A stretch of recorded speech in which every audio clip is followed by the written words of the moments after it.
If your emails are landing in spam, this is one of the first things I would check. In the next few minutes, I'll show you the exact SPF, DKIM, and DMARC setup steps, and how to verify it's actually working. Start in Twilio SendGrid.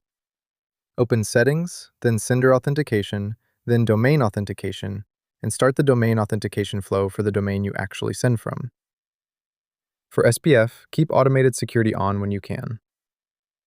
Do not add include:sendgrid.net to your root SPF just for SendGrid. Publish the CNAME records SendGrid gives you so it can manage SPF for the return path subdomain.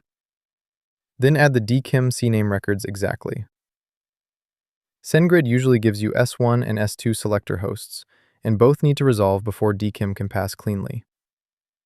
For DMARC, use Suped's DMARC record generator, keep the policy at p=none, and send aggregate reports to Suped.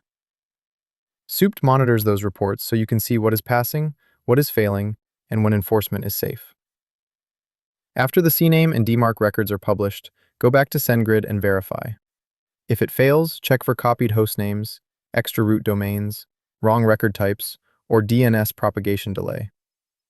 Send a real test email into Suped's email tester.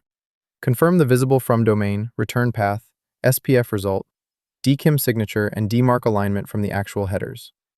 Once SendGrid shows verified, add the domain to Suped monitoring. That keeps SendGrid, future sending sources, DKIM drift, and DMARC failures visible after the setup is marked verified. So the full workflow is simple. Connect the domain, publish SPF and DKIM, add DMARC, test the real email, then monitor it. If you follow that order, you'll catch most authentication problems before they become deliverability problems.